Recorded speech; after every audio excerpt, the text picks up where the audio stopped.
Hey guys, MTG Noob here. Don't mind the bullets in the background. I am going to mulligan this hand. I'm on the play. It's not that great. This one's much better.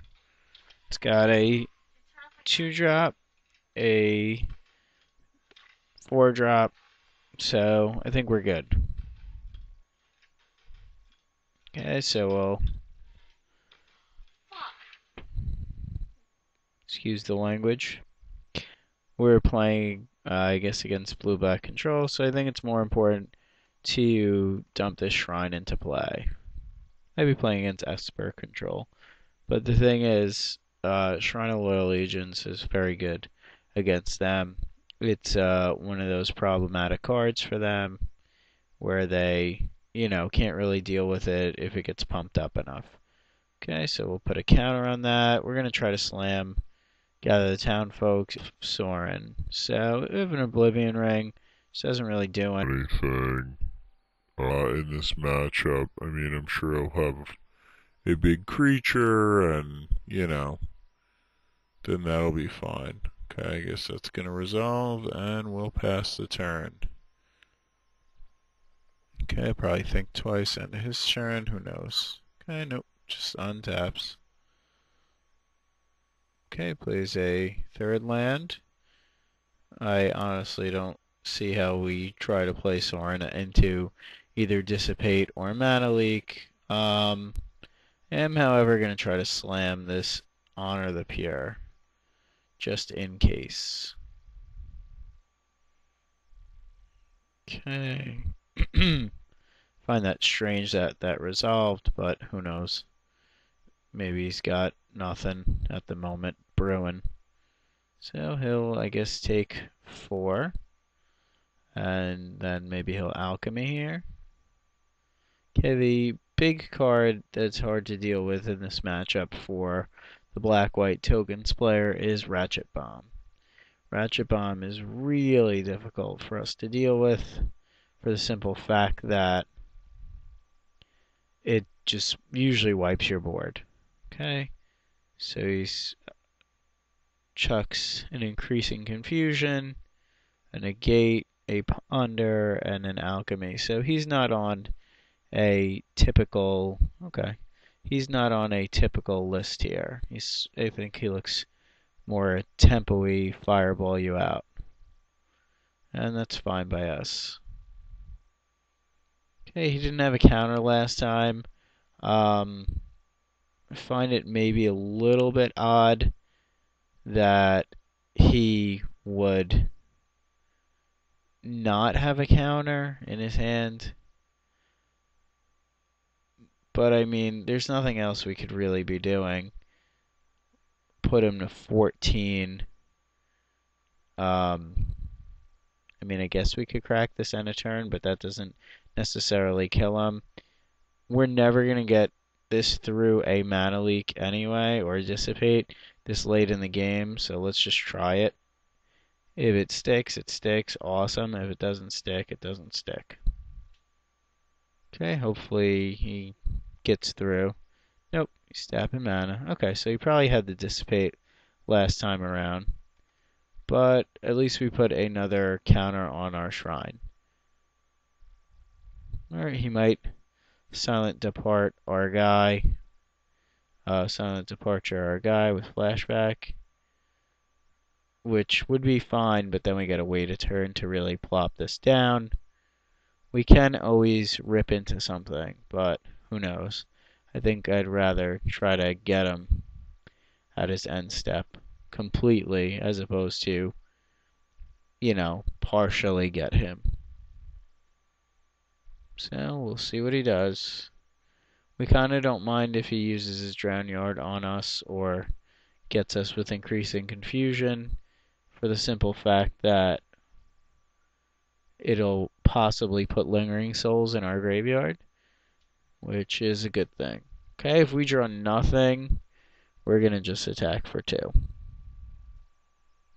But we're really going to consider cracking this at the end of his next turn.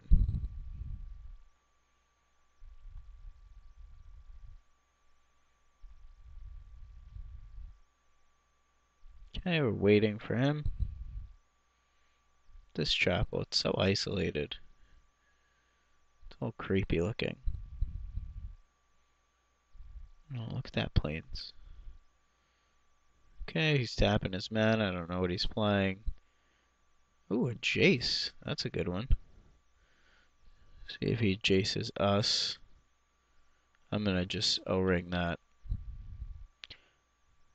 Okay, so he puts a Lingering Souls into our graveyard. So now if I don't do anything, I could always just O-ring him and Lingering Souls. That's probably going to be the plan, unless it's land. Well, let's do that first. Get his Jace.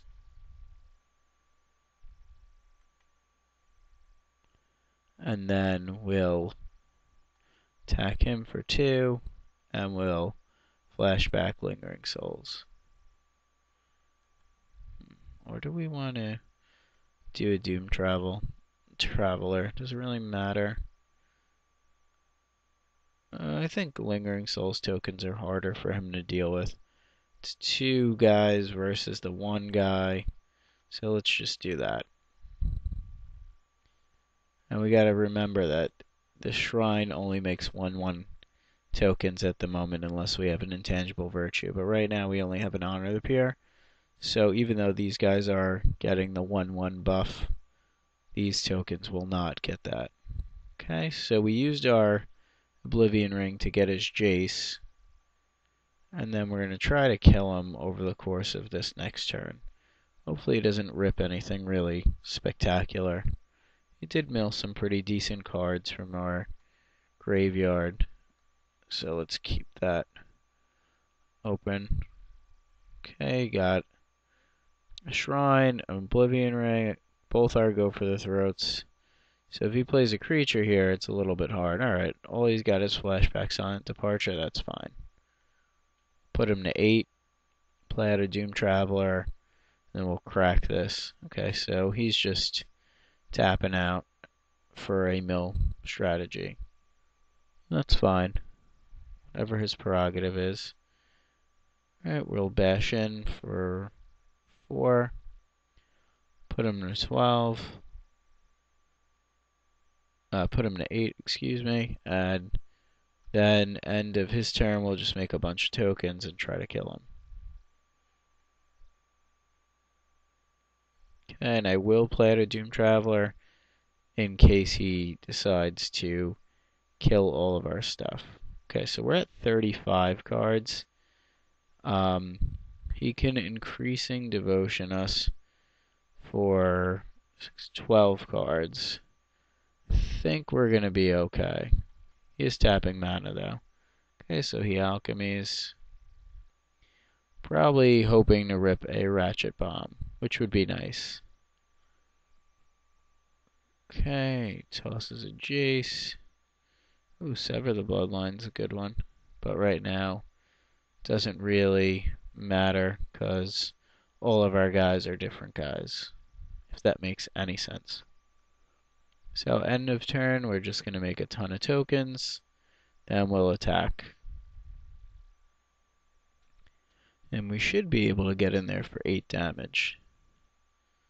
I mean, it's also possible to play Midnight Haunting here, but I think that's more risky since he has counter spells, and we'd only then hit him down to 3 and give him an extra draw step, which is something we would not be interested in. Okay, I'll crack this shrine once he says go. Then we should be going to game 2 shortly. Against the control match, I don't know what I really bring in. I gotta look through my list and see. Okay, he's tapping 4. Alright, Black Sun, 4/2. Still does nothing. Okay, we'll still get a Doom Traveler, Spirit Token, and then we'll just crack our Shrine. And that will be game. Okay, so let's go to sideboarding.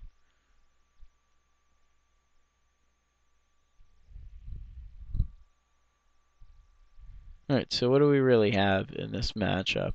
Well, he seems like he's on a mill slash graveyard with not a lot of, variety in his deck. He's like trying to hurt our graveyard. So we have to think, does any of this stuff help our graveyard? And I don't think so. So let's consider these Hero of Blade holds. We'll consider these surgical extractions. Go for the throat doesn't really seem relevant, but he can always board into something, so we got to keep that in mind. I think I'm just going to cut the Doom Travelers. I don't think they're that great in this matchup. Okay, so thanks for watching. I'll bring you game 2 shortly, and please subscribe.